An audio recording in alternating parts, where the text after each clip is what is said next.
মৃত্যুর মতো কঠিন বাস্তব আর পৃথিবীতে কিছুই নেই।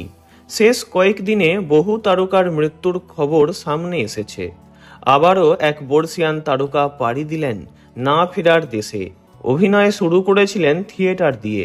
সে কোন ছোটবেলায় এসেছিলেন সিনে দুনিয়ায়। তারপর একটি চরিত্রের কারণে দারুণ প্রশংসাও পান। তারপর তাকে আর পিছন ফিরে তাকাতে হয়নি। দীর্ঘ এত বছর তিনি অভিনয় করেছেন। প্রয়াত হলেন মারাঠি ও হিন্দি সিনেমার উজ্জ্বল তারকা মাধব ভেজ। সিনেমার সঙ্গে সঙ্গে মঞ্চাভিনয়ও করেছেন। মঞ্চাভিনেতা হিসাবেও তাঁর দারুণ খ্যাতি ছিল।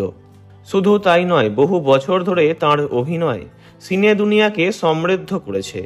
মারাঠি ভাষায় বহু ছবিতে কাজ করেছেন। সঙ্গে সঙ্গে হিন্দি সিনেমাতেও তাঁর অবদান অনস্বীকার্য। তাঁর প্রয়াণে শোকাহত ফিল্মি দুনিয়া। তাঁকে অন্তিম শ্রদ্ধা জানিয়েছেন বহু তারকা। জানা যাচ্ছে মাধব ভেজের বয়স হয়েছিল 85 বছর এবং বহুদিন ধরেই তিনি বার্ধক্যজনিত নানান রকম রোগে আক্রান্ত হয়েছিলেন। অতঃপর তাঁর প্রয়াণ ঘটে। প্রসঙ্গত 1939 সালে জন্ম হয় তাঁর। 1953 সালে শ্যামচিয়াই ছবিতে অভিনয় করে দারুণ জনপ্রিয়তা পেয়েছিলেন। বেশ কয়েক বছর থিয়েটারও করেছেন। লাগাতার থিয়েটারের মঞ্চে তাঁকে দেখা গেছে একের পর এক নাটকে। দুর্দান্ত অভিনয় করতেন তিনি এবং সাথে সাথে ইংরাজি সাহিত্যের প্রফেসর ছিলেন মাধব ভেজ। বলিউডের বেশ কয়েকটি ছবিতেও তিনি নজরকাড়া অভিনয় করেছেন। কিছু কিছু তো সকলের ভীষণ পছন্দের।